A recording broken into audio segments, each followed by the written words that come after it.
इसमें है the learning process. Learning process में क्या है, simple behaviour learning process is based on connectionism.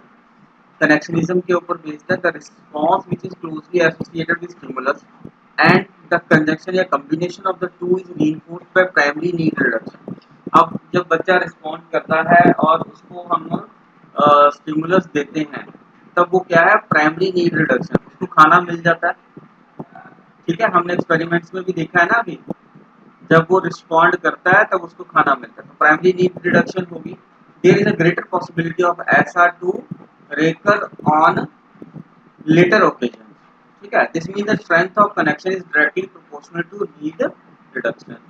जो स्ट्रेंथ है इस कनेक्शन की वो डिपेंड करेगी उसकी नीड रिडक्शन के ऊपर। ठीक है, the complex behaviour learning process है, क्लासिकल कंडीशनिंग के ऊपर है, holds the stimulus which is reinforced by primary need reduction acquire itself the power to reinforce any other contiguous immediately antecedent stimulus। ये अब पेवलोव की बात कर रहा है, जैसे हमने उसमें आर्टिफिशियल किया था पावर ऑफ टू रीइंफोर्स, उसमें जो हमने बेल लगाई थी, जो बेल है वो कॉम्प्लेक्स जो बिहेवियर है वो अक्वायर कर लेती है नेचुरल स्टिमुलस का। ठीक है, इसमें ये दो टाइप्स का रिस्पांस है, मैं बात कर चुका हूँ पहले ही, एलिसिटेड रिस्पांस और एमिटेड रिस्पांस की बात मैंने कर ली है। कैटेगरीज ऑफ ऑपरेंट कंडीशनिंग है बच्चे, इसमें क्या है, पॉजिटिव कंडीशनिंग, जो रिवॉर्ड की बात हमने करी थी, अगर हम रिवॉर्ड करेंगे तब उसका जो बिहेवियर है वो स्ट्रेंथन होगा, और ओमिशन लर्निंग है, अगर हम उसको पॉजिटिव कंडीशनिंग या नहीं रिवॉर्ड नहीं देते तब क्या होगा, उसका बिहेवियर जो है वो वीकन हो जाएगा। एवर्सिव कंडीशनिंग है, एवर्सिव कंडीशनिंग में क्या है, the organism learn to avoid of escape the negative reinforcers like mild electric shock, loud sound and bright light। अब हमने अपने एक्सपेरिमेंट में भी यही देखा है कि इस एक्सपेरिमेंट में क्या था, जो पिंजरा है उसके नीचे इलेक्ट्रिक वायर्स हैं, देखा बच्चे आपने ध्यान से। हाँ, Yes, अगर sir. वो गलत करता Yes. है रिस्पोंडेंट, या जो हमारा इसमें रैट है या पिजन है, तो उसको इलेक्ट्रिक करंट दिया जाता है। ठीक है, तो वो इलेक्ट्रिक करंट से बचने के लिए फिर वो जो है अपना बिहेवियर करता है। ठीक है, इमोशनल कंडीशनिंग है इसमें वर्सी में। इसमें क्या होता है, organism to condition stimulus which is paired with negative uncondition, यानी कि natural stimulus is studied. A rat has learn to escape shock at the sound of buzzer. अब उसको पता है कि अगर बजर बजा है तो मुझे शॉक मिल सकता है।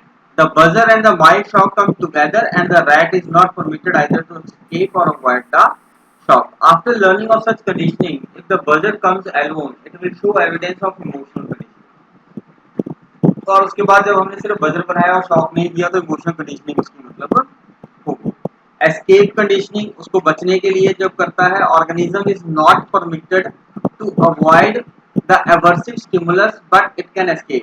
In rat experiment, two compartments of box can be made. For example, a rat is placed in one compartment and is shocked. After some trials, it jumps to other compartment as soon as shock begins. Escape conditioning का मतलब क्या है कि उसी पिंजरे के दो हमने कंपार्टमेंट्स बना दिए, एक में जो वायर्स है नीचे लगी हुई उसमें शॉक होता है, जब हम शॉक देते हैं तो वो जो रैट है वो जंप करके दूसरे कंपार्टमेंट में चला जाता है शॉक से बचने के लिए। नेक्स्ट है अवॉइडेंस कंडीशनिंग। अवॉइडेंस में क्या है, organism can avoid the adverse stimulus, the experimental can take two compartments as in the escape conditioning but gives a warning signal like buzzer sound a few seconds before the shock is applied। इसमें भी buzzer हमने पहले दे दिया। If the organism gets into other compartment by listening the warning sound before the shock comes on, it learns to avoid shock। तो वो shock लगने से पहले एस्केप में क्या हुआ कि उसको शॉक लगेगा और वो जंप कर जाएगा दूसरे कंपार्टमेंट में। लेकिन अवॉइडेंस कंडीशनिंग क्या है, शॉक लगने से पहले जब वो साउंड सुनेगी उस दूसरे में जंप कर देगा। ठीक है, दैट इज अवॉइडेंस कंडीशनिंग। बच्चे समझ आया सारा ये? हाँ, एक बार पढ़ोगे ना Yes, तो sir. समझ आएगा, थोड़ा सा टेक्निकल है। इसके अलावा इसमें कुछ है रीइंफोर्समेंट की हम बात करते हैं। रीइंफोर्समेंट क्या है बच्चे बताओ?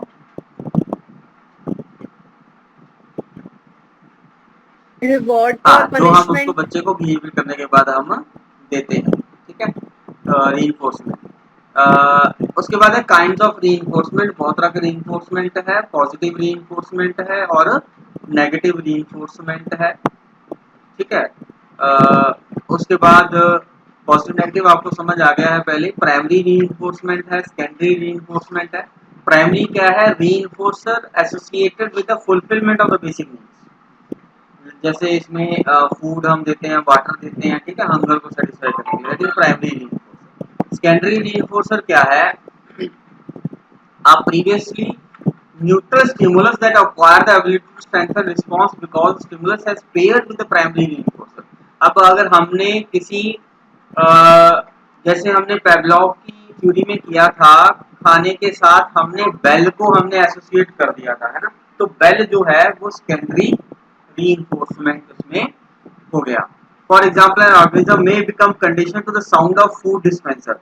जैसी उस आवाज सुनेगा उसकी वो कंडीशन हो जाएगा। अभी occurs आफ्टर द ऑपरेंट से रिस्पॉन्स इज मेड। लेकिन ये साउंड आएगी कब? जब वो रिस्पॉन्ड कर देगा। शेड्यूल ऑफ रीइंफोर्समेंट है बच्चे, ये बड़ा इंपॉर्टेंट है, इसके ऊपर कई बार शॉर्ट नोट आ जाता है। कॉन्टिन्यूस रीइंफोर्समेंट, हमें लगातार रीइंफोर्समेंट देनी है जब तक कि कंडीशनिंग प्रॉपर नहीं हो जाती। अगर आप कभी कभी दोगे, कभी दे दी, कभी नहीं दी, कोई शेड्यूल ही नहीं है, तब कंडीशनिंग प्रॉपर नहीं होगी। पार्शियल और इंटरमिटेंट रीइंफोर्समेंट है। इसमें क्या है? Schedule are responses are not rewarded but only certain proportion of the responses are reinforced. It is given somewhere between the correct responses made by the organism. Some schedule for जो अगर हमने partial देना है तो उसके लिए कुछ schedule है। क्या शेड्यूल है? या तो फिक्स रेशियो रख लो कि रिस्पोंडेंट ने जब मान लो फिफ्थ करेक्ट रिस्पॉन्स दिया तब हम उसको रीइंफोर्स करेंगे, ठीक है। फिक्स रेशियो फिफ्थ रिस्पॉन्स पे, करेक्ट रिस्पॉन्स पे। वेरिएबल है, इसमें क्या है? The variable ratio schedule is the same as the fixed ratio except the ratio varies and it is not stable like the FR यानी कि fixed ratio schedule reinforcement is given after every n response but n is an average। यहाँ पे very करेगा ये जो schedule है, ठीक है। फिक्स्ड इंटरवल, एक फिक्स्ड इंटरवल के बाद देना है, मान लो 15 मिनट के बाद देना है। अब वो 15 मिनट में चाहे उसने एक सही रिस्पॉन्स दिया चाहे उसने सारे सही रिस्पॉन्स दिए हैं, ठीक है। इसी तरह वेरिएबल इंटरवल भी है, इसमें भी जो टाइम है वो फिक्स नहीं है, उसमें हम चेंज करके उसको दे सकते हैं। अच्छा, नेक्स्ट है पनिशमेंट। देखो ये पनिशमेंट बड़ा इंपॉर्टेंट है। Punishment of particular behaviour is weakened by the consequences of experiencing a negative condition. अब जब भी हम पनिशमेंट देते हैं तो बच्चे को उसमें नेगेटिव कंडीशन लगती है और बच्चे का जो बिहेवियर है वो चेंज हो जाता है, ठीक है। The process in which the behaviour is weakened and thus less likely to happen again. जब हम पनिशमेंट देंगे तो उसका जो बिहेवियर है वो less likely to happen again, वो बच्चा दोबारा वो सेम बिहेवियर नहीं करेगा जिसको करके उसको सजा मिलती है। Skinner did not believe that punishment was a powerful form of control as reinforcement, even though it is very commonly used। हालांकि स्किनर इसको ज्यादा इंपॉर्टेंस नहीं दी लेकिन फिर भी इसको हम यूज करते हैं। Thus, it is not truly the opposite of reinforcement likely he originally thought, and the effects are normally short-lived। इसके कहते हैं जो इफेक्ट है वो शॉर्ट है। इसमें भी पॉजिटिव पनिशमेंट है और नेगेटिव पनिशमेंट है, ठीक है, ये समझने वाली बात है। पॉजिटिव पनिशमेंट क्या है? Sometimes refer to as punishment by application involve the presentation of an unfavourable event or outcome in order to weaken the response it follows. Reducing a behavior by presenting an unpleasant stimulus when the behavior occurs. If the rat previously pressed the lever and received food and now receives the shock, the rat will learn not to press the lever। बच्चे समझ आया? देखो positive कैसे है कि अगर पहले rat ने सीखा था कि लीवर दबा के मुझे खाना मिलेगा, ठीक है, लेकिन अब हम उसको खाना नहीं देते, जब भी वो लीवर दबाता है तब हम उसको शॉक देते हैं तो वो लीवर दबाना छोड़ देगा रैट। ऐसे ही होगा, है ना? हाँ, जैसे लिखा a child reaches for a cookie before dinner and you slap his hand. अगर बच्चा खाने से पहले कुछ बिस्कुट वगैरह कुछ कुकीज खाना लेने के लिए जा रहा है, हाथ आगे बढ़ाता है तो हम उसके हाथ में स्लैप करेंगे और फिर वो नहीं लेगा। अब नेगेटिव पनिशमेंट क्या है? It is also known as the punishment by removal occurs when a favorable event or outcome is removed after a behavior occurs, reducing a behavior by removing a pleasant stimulus। If a rat was previously given food for each lever press but now receives food consistently when not presenting the lever, pressing the lever, and not when it presses the lever, है ना. The rat will learn to stop pressing the lever. पहले उसको press करने पे खाना दे रहे थे, लेकिन अब हम उसको ना करने पे हम उसको रीइंफोर्स कर रहे हैं. ठीक है, तो उसका जो बिहेवियर है वो उसी तरह से डेवलप हो जाए. Next is shaping. Shaping is modification of behaviour. ठीक है, जैसे जैसे हम उसको करते हैं वो शेप, उसका जो बिहेवियर है वो हो जाता है. फेडिंग. फेडिंग का मतलब ये है, जो हमने पहले भी किया था, कि behaviour are acquired and exhibited because they are reinforced. Behaviour तो अभी बनता है जब हम उसको रीइंफोर्स करते हैं और हम उसको रिवार्ड या पनिशमेंट देते हैं. Non reinforced behaviour tend not to occur. अगर हम उसको रीइंफोर्स नहीं करेंगे तो उसको जो बिहेवियर है वो खत्म हो जाएगा. Extinction. Extinction of particular behavior is weakened by the consequences of not experiencing a positive condition or stopping the negative condition. The elimination of behavior by stopping reinforcement of the behavior. A learned behavior can be extinguished, disappear if reinforcement is not given. वो खत्म ही हो जाएगा. ऊपर वाले में क्या किया था, फेड हो जाएगा आहिस्ता आहिस्ता, लेकिन एक्सटिंक्शन हो जाएगा अगर हम उसको reinforcement रेगुलरली नहीं देंगे. लेकिन स्पॉन्टेनियस रिकवरी है, अगर हम वही दोबारा से एक्सपेरिमेंट करेंगे तो वो जल्दी रिकवर भी हो जाएगा. इसी तरह से जनरलाइजेशन, ये सारे पॉइंट हमने पेवलॉव में भी किए थे, इसमें भी वही है. जो रिस्पोंडेंट है वो जल्दी से उसको जनरलाइज कर लेता है, लेकिन somewhat similar to the previous stimulus. लेकिन वो सिमिलर कुछ होना चाहिए प्रीवियस स्टिमुलस के साथ, जिसके साथ उसकी हमने कंडीशनिंग करी है. डिस्क्रिमिनेशन का पॉइंट भी बच्चे हमने लास्ट थ्योरी में किया था, कि हमने अगर मान लो रेड लाइट के साथ किया है तो रेड लाइट और येलो लाइट, उसमें रिस्पोंडेंट जो है वो डिस्क्रिमिनेट कर सकता है. चेनिंग ये नया है. It is a process in which the series of responses are linked together. The most complete act are including a sequence of movement in which the nth segment provides feedback stimulus, external and internal, which becomes discriminative for the next segment of the response. Thus, the act may be thought of as a chain of small SR units.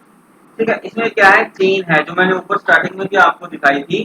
मैं आपको दिखाता हूँ.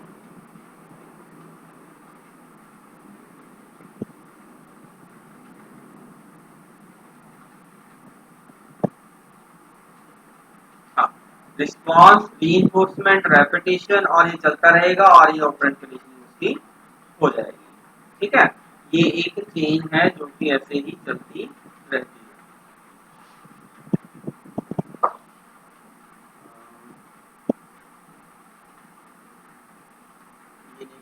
अब बच्चे educational implications हैं इसकी. देखो, पहला है improve classroom management and facilitate learning. पहले तो जो इन्वायरमेंट है क्लासरूम का वो ठीक करना है, और जो कि लर्निंग बच्चा जो है वो ज़्यादा अच्छे से कर सके. ठीक है, और बच्चे का जो बिहेवियर मॉडिफिकेशन है वो हो सके. अब उसको क्या करना है, प्रॉम्प्टिंग करना है, चेनिंग करना है, शेपिंग करना है. ठीक है, ये सब है. दूसरा है कंडीशनिंग स्टडी बिहेवियर. इसमें क्या है कि teaching is the arrangement of contingencies of reinforcement which accelerate learning. For effective teaching, teachers should arrange effective contingencies or reinforcement. For example, for self-learning of a student, teachers should reinforce student behavior through variety of incentives such as prize, medal, smile, praise. ठीक है, क्या करना है, ताकि बच्चा जो है वो सेल्फ लर्निंग कर सके. बच्चे में हमने पढ़ने की आदत डालनी है. Conditioning classroom behaviour. During learning process child acquire unpleasant experiences also. The unpleasant become condition to the teacher, subject and the classroom. अगर बच्चे के मन में कुछ अनप्लीजेंट आ गया तो वो जो बिहेवियर है वो बच्चा उसको जनरलाइज कर लेता है. अगर जैसे मैंने पहले भी बताया था कि अगर बच्चे को टीचर पसंद नहीं है तो बच्चे को वो फिर सब्जेक्ट भी पसंद नहीं होगा. ठीक है, तो क्लासरूम बिहेवियर जो है उसकी कंडीशनिंग करना या कंजेनियल क्लासरूम एनवायरनमेंट को डेवलप करना ये बहुत ज़्यादा जरूरी है. If student is not serious in study, teacher make use of negative reinforcement like showing negligence, criticizing student, etc. But if student is serious in study, teacher make use of positive reinforcement like prize, medal, praise, smile. ठीक है, तो ये teacher ने देखना है कि कैसे क्या करना है. Example, student having transistor in classroom neglected by the teacher indulged in talking with others for longer time. अगर बच्चे क्लास में कोई मोबाइल लेके आए हैं लेकिन टीचर ने अगर इग्नोर कर दिया तब प्रॉब्लम होगी कि और बच्चों की भी फिर हिम्मत होगी और वो भी फिर देर करेंगे और क्लास में मोबाइल लेके तो ये प्रॉब्लम क्रिएट करेगा।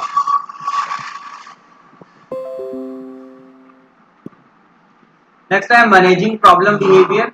देखो two types of behaviour are seen in the classroom, undesired behaviour and problematic behaviour. Operant conditioning ने क्या करना है, behaviour therapy technique that shape the student behaviour. For this teacher should admit positive contingencies like praise, encouragement, etc. for learning. One should not admit negative contingencies. Example punishment where student will run away from the dull and boring class. देखो बच्चे classroom में कई तरह के हैं, जो बच्चे undesired behaviour करते हैं और कुछ बच्चे जो हैं वो प्रॉब्लमेटिक बिहेवियर करते हैं, ठीक है। तो इनको कैसे ठीक करना है ये टीचर ने देखना है और नेगेटिव कॉन्सिक्वेंसेस देने हैं, पॉजिटिव कॉन्सिक्वेंसेस देने हैं, ठीक है। उनको पनिशमेंट देनी है या रिवार्ड देना है। बच्चे नॉर्मली क्लासरूम को भी टीचर ने अच्छे से पढ़ाना है, अच्छे टीचिंग मेथड यूज करना है, क्योंकि नॉर्मली बच्चे जो हैं वो अगर क्लास डल और बोरिंग होगी तो बच्चे भाग जाएंगे क्लास से, ठीक है। Dealing with anxieties through conditioning. Example signal on the road, child receiving painful injection from a doctor, ठीक है। ये जो मतलब एंजाइटीज हैं, डर हैं, बच्चे के मन में चिंता है, प्रेजुडिसेस हैं, एटीट्यूड्स हैं, ये इनको फियर है, ठीक है। ये सब भी ठीक किए जा सकते हैं। To break the habit of fear, desensitization technique should be used by the teacher. Desensitization. Initially, teacher should provide very weak form of condition stimulus. Gradually, the strength of the stimulus should be increased. मतलब पहले आहिस्ता आहिस्ता हमने जो stimulus देना है या reinforcement देनी है उसकी जो कम देना है और ग्रेजुअली फिर उसको हमने बढ़ा देना है। कंडीशनिंग ग्रुप बिहेवियर, ये बड़ा इजी है। पुटिंग क्वेश्चंस और telling lie to teacher will make teachers annoyed in such circumstances, students learn to keep mum in the class. अब बच्चा क्या करता है कि गलत आंसर देने के बजाय क्लास में चुप रहना ज्यादा अच्छा है। तो asking questions, active participation in classroom discussion will make the teacher feel happy, interaction will increase and teaching learning process becomes more effective. Class में इंटरेक्शन का होना जरूरी है। Reinforcement should be immediate. ये हमने पहले भी किया था कि अगर बच्चे ने आज कुछ अच्छा काम किया है तो उसको इमीडिएटली रीइंफोर्स करना है, ये नहीं कि महीने बाद हमने उसको रीइंफोर्स करेंगे। या बच्चे ने कुछ आज अनडिजायरेबल बिहेवियर किया है तो उसको हमने आज ही पनिशमेंट देनी है, ये नहीं कि हम उसको एक महीने बाद कहेंगे तूने एक महीने पहले ये गलती कर दी, आज कपड़ा आज खा, ठीक है, या पनिशमेंट हम तुझे को आज देंगे, तो ऐसा नहीं है। इमीडिएट रीइंफोर्समेंट देनी है, पॉजिटिव नेगेटिव जो भी करना है। बच्चे समझ आ रहा है? हाँ, Yes, sir. Periodic use Yes. Of reinforcement है, हमने टाइम टाइम पर देते रहना है। ऐसा नहीं है कि बच्चा अच्छा काम करे और हम ना ही दें, ठीक है। प्रोग्राम इंस्ट्रक्शंस है, the difficulty in learning programme instructions. Programme instructions का मतलब क्या है, जो सेल्फ बेस्ड इंस्ट्रक्शनल मटेरियल होता है। आप लोगों ने देखा होगा कि आजकल किताबों के पीछे एक सीडी आती है और सीडी पे जो बच्चा है उसको अपने हिसाब से अपनी स्पीड के हिसाब से उसको पढ़ सकता है, ठीक है। तो क्लासरूम में तो जो टीचर है वो एवरेज स्पीड पे चलेगा ताकि सभी बच्चों को समझ में आए। उसमें जो गिफ्टेड बच्चे हैं उनके लिए प्रॉब्लम हो सकती है, ठीक है, या जो बिलो एवरेज बच्चे हैं उनके लिए प्रॉब्लम हो सकती है। लेकिन बच्चे आजकल जो है वो प्रोग्राम इंस्ट्रक्शंस होते हैं, लीनियर प्रोग्राम्स होते हैं, ब्रांचिंग प्रोग्राम्स होते हैं, वो आप लोग आगे पढ़ोगे अपने टेक्निक्स ऑफ टीचिंग वाले में तीन पढ़ सकते हो। तो उसमें जो है वो बच्चे अपनी स्पीड से चलते हैं और अच्छे से पढ़ते हैं। शेपिंग कॉम्प्लेक्स बिहेवियर, ठीक है। इसमें क्या है, complex behaviour exist in the form of chain of small behaviour. Control is required for such kind of behaviour. This extended form of learning shaping technique, smallest behaviour is control at initial stage. हमने क्या करना है, उसके behaviour को पहले shape कर देना है, इनिशियल स्टेज पे ही हमने उसको देखना है। On behalf of different contingencies, next order of chain of behaviours is control. Example, vocabulary in English, हम बच्चे को हमने गलत बोलने नहीं देना, ठीक है ना, गलत प्रोनाउंसिएशन उसकी होने नहीं देनी। Teaching spelling is mainly a process of shaping complex form of behaviour. Negative behaviour can be eliminated, हम उसको अनडिजायरेबल बिहेवियर हम उसको दूर कर सकते हैं। बच्चे को हमने मोटिवेट करना है ताकि बच्चा जो है वो करेक्ट रिस्पॉन्स ज़्यादा दे, ठीक है। Use of positive and negative reinforcement हमने करना है। एक्टिव पार्टिसिपेशन बच्चे की होनी चाहिए क्लासरूम में, बच्चा एक्टिवली पार्टिसिपेट करे हर चीज के लिए, क्योंकि जब तक बच्चा एक्टिव नहीं होगा तब तक जो लर्निंग है वो अच्छी नहीं होगी। Differentiate between acceptable and non acceptable behaviour, learner is punished for the undesirable behavior, so the child must differentiate between acceptable and non acceptable behavior। बच्चे को बताना है कि कौन सा हमारा एक्सेप्टेबल बिहेवियर है, कौन सा नॉन एक्सेप्टेबल बिहेवियर है, कौन सी बिहेवियर को करके उसको सजा मिलेगी पनिशमेंट, या कौन सा बिहेवियर करके उसको रिवार्ड मिलेगा, ठीक है। ये थी इसकी एजुकेशन एप्लीकेशन। अब इसके कुछ प्रैक्टिकल एनालिसिस हैं, थोड़े से ही हैं। इसमें है the concept and principles derived from controlled experimental studies on the animals cannot be applicable to the social learning situations। ये जो एक्सपेरिमेंट्स जो हैं वो एनिमल्स के ऊपर करे जाते हैं, हम उसको सोशल सिचुएशंस के बच्चों के ऊपर नहीं लगा सकते। ऐसा ही है बच्चे,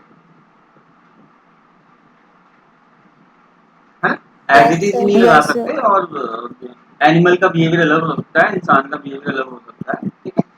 Ignore the structural and hereditary factors which are very important in the development of the individual। इन्होंने structural और hereditary factors को ignore कर दिया, उसकी कहीं बात नहीं करी।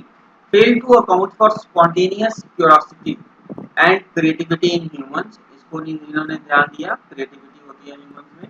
Skinner dehumanized the learning process by making mental processes mechanical, इन्होंने mental processes को mechanical बना दिया। And treating the organism as a machine, उन्होंने organism को एक machine की तरह यूज किया या समझा। उसमें क्रिएटिविटी भी होती है और बहुत सारी चीजें होती हैं जो कि इसके बिहेवियर को डेविएट कर सकती हैं। It does not deal with insight learning, ये जो हमारी नेक्स्ट थ्योरी है इनसाइटफुल लर्निंग, इसमें भी जो रिस्पॉन्स इसमें ये जो थ्योरी हमने करी है स्किनर वाली ऑपरेट कंडीशनिंग की, इसमें इनसाइटफुल लर्निंग नहीं है, इसमें बच्चा को समझ के नहीं करना, ठीक है, मैकेनिकल है जो प्रोसेस है। बच्चे ठीक है, ये समझ में आया सबको? तो हाँ, ये थी हमारी Yes, sir. थ्योरी